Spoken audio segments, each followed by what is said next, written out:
Assalamualaikum warahmatullahi wabarakatuh. Welcome back to my channel.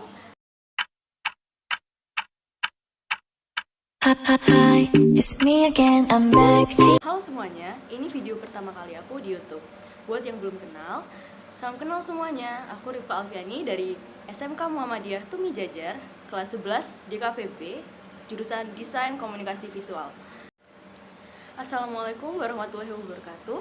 Welcome back to my channel. Hi, it's me again, I'm back. Halo semuanya, ini video pertama kali aku di YouTube.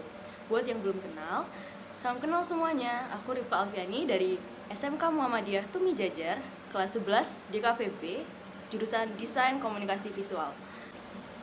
Di videoku yang perdana ini, aku bakal bahas fase-fase bisnis fotopreneur. Entah kalian berbisnis di bidang fotografi, interior, arsitektur, fashion, portrait, dan lain-lain. Ketika kita akan launch brand kita ke pasaran, pastinya brand kita nggak langsung tiba-tiba gede. Pastinya butuh proses. Saat kita membangun brand dan launch ke pasaran, kita harus memulai dari 4 fase ini. Aku bakal ngejelasin satu-satu ya.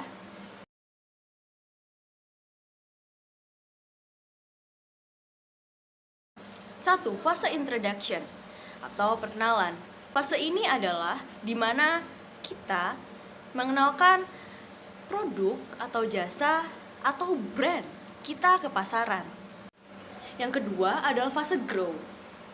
Fase ini adalah di mana brand kita mulai tumbuh.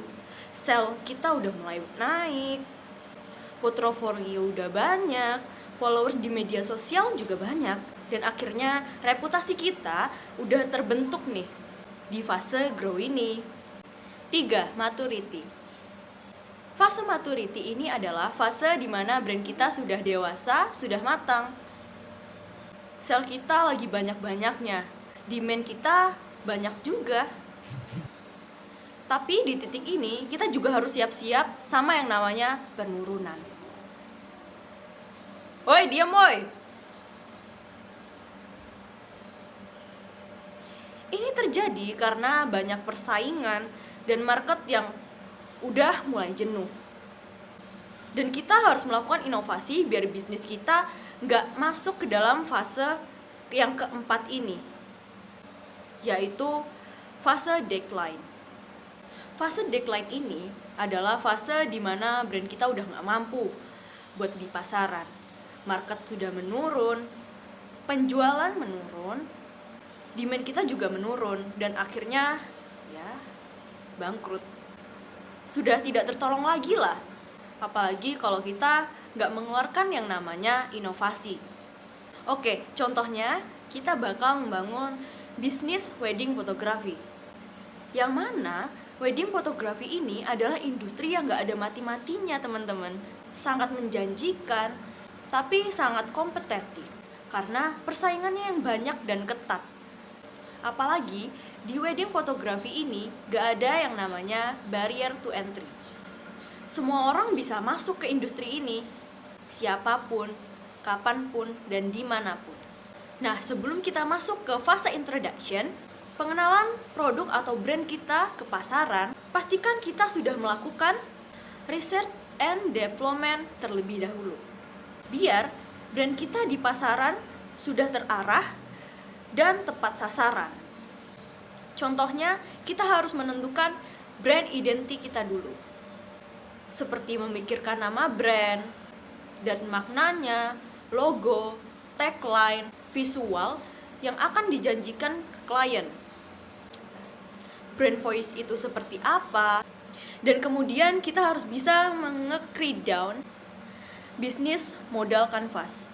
Biar kita nggak ketar-ketir dan bingung ke depannya kalau produk kita udah masuk ke pasaran. Anyway, ayo kita masuk ke fase introduction. Pertama-tama aku bakal membahas situasi di fase introduction terlebih dahulu sebelum memasuki fase strategi. 1. Brand awareness masih rendah. Karena portofolionya belum banyak di media sosial, bahkan di website, dan juga reputasi kita belum terbentuk dengan baik. 2. penjualan masih rendah. Karena awareness masih rendah, portofolionya juga belum banyak, ya sedikit lah.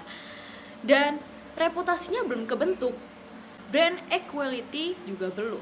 Jadi wajar kalau penjualan awal-awal di fase introduction ini masih tertatih-tatih. Jadi jangan putus asa ya. Yang ketiga, margin masih rendah. Biasanya di fase ini kita masih membuat price list yang harganya belum terlalu mahal. Bahkan kita bisa menempatkan harga jual di bawah pasaran. Kenapa?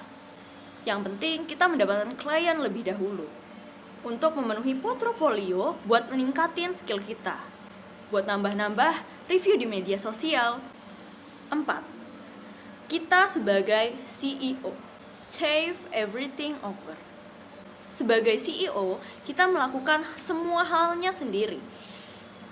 Kita sebagai fotografer, admin, editor, akuntan, digital market, brand stylist, dan lain-lain. Kalau kita sudah memasuki fase growth, segala yang ada di growth, kita harus membangun tim yang lebih kuat. Kita bisa slap lagi dan lagi. Soal strategi, apa yang harus kita lakukan di fase introduction ini ya? Oke, aku kasih tahu sini. 1. Kumpulin portofolio sebanyak-banyaknya. Caranya, kita bisa ajak temen yang punya pacar untuk dijadikan model pre-wedding. Foto-foto mereka bisa dijadiin konten di media sosial kita. Dan akhirnya kita kasih ke klien atau teman.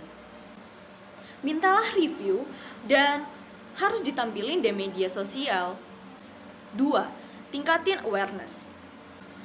Kesadaran orang-orang terhadap brand kita, jasa dan produk. Gimana caranya kita harus konsisten ningkatin followers. Nah, itu dia strategi yang harus kita lakukan di fase introduction. Oke, kita lanjut ke fase kedua, yaitu fase growth. Di fase ini nanti kita jangan heran, karena nanti akan banyak kompetitor-kompetitor yang ikutin cara kita untuk berbisnis. Nah, balik lagi ke strategi. Strategi apa yang kita harus lakukan di fase growth ini? 1. Scale up. Yang biasanya kita scale up di 20, kita bisa jadi scale up ke 70 atau bahkan look per hari. Tujuannya adalah untuk mendapatkan jangkauan audiens yang lebih luas, tapi tetap terlihat. 2. Investasi branding. Kita harus mempunyai pembeda dan kita harus mempunyai ciri khas di antara brand-brand yang lain. Dan kita harus memberikan yang namanya emotional benefit. Jadi nggak hanya functional benefit aja, biar kita punya kesan lebih di mata klien. Fase ketiga, mattering.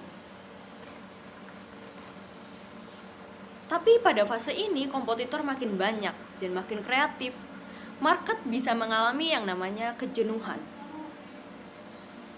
Kalau kita nggak pernah bisa bikin yang namanya inovasi, nggak bisa jaga market. Di fase ini kita harus melakukan strategi apa ya? Pastinya kita harus melakukan yang namanya inovasi. Harus bisa membuat sesuatu yang baru dan menjadikan itu sesuatu yang kreatif dan inovatif. Oke, kalau kita udah keenakan berada di puncak dan nggak adiktif, kreatif, inovatif, siap-siap aja kita bakal kesusul sama brand yang lain. Aduh, udah capek ya dengerinnya. Jadi kita lanjut aja ke fase keempat, fase deadline. Sebelum masuk ke fase deadline, harus peka dengan keadaan bisnis. Dan diingatkan kembali, ingat-ingat lagi ya, kita harus kreatif, inovatif, dan adiktif agar kita nggak mati secara perlahan-lahan. Oke, kita udah selesai nih bahas fase-fase bisnis photopreneur. Jadi, semoga kalian suka ya sama video ini. Aduh, udah capek ya dengerin fase-fase bisnis photopreneur. Buat teman-temanku yang suka sama videoku ini, silakan subscribe, like, dan komen ya. Sekian, terima kasih.